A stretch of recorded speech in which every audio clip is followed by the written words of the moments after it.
Hi there, it's Corey. So today I'm going to show you guys how to make something from scratch. I'm going to make a collage piece, and I've been wanting to do a piece in honor of the snake because I am the year of the snake. I'm the wood snake. And in a Chinese astrology system, and so I have been thinking about, it's something I've been thinking about in the back of my mind all year, because the snake has always been, I've always felt an affinity to it. I've always liked snakes, and I love holding snakes. When they wrap around your wrist, you know, and they kind of like grab on and they wind around, and there's something just feels so good about the way they they like respond to your energy and to your touch, and they're just really sensitive, responsive creatures. And I think they kind of get a bad rap, because of their association with in the Christian, thought system of, associating them with the devil and all that. I think before they were considered, associated with the devil, they were considered to be, very powerful symbols of healing because of their ability to shed their skin and regenerate, and also because of their close relationship with the earth, and like I said before, the subtle realms, like their ability to sense very, very subtle vibrations and vibrational shifts. And of course, in the system of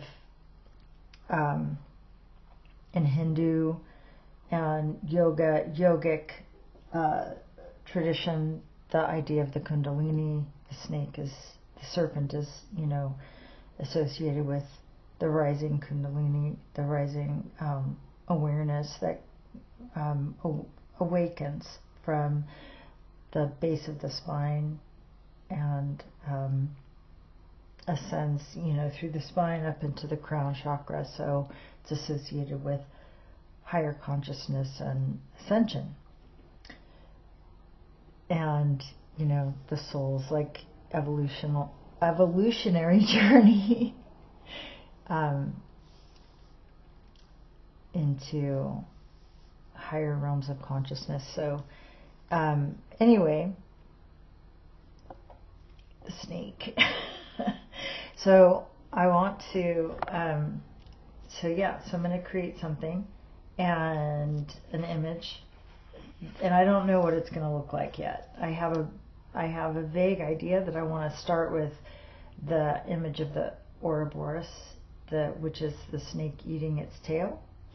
And this is an image that we also see a lot in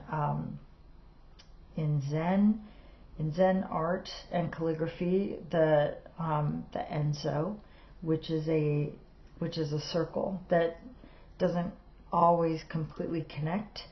So it's this, but it's this idea of the snake eating its tail. So it's connected to this thought, this idea of the circle, the cycles of life, and the never-ending, how there's like an infinite cycle of birth and death and rebirth and regeneration.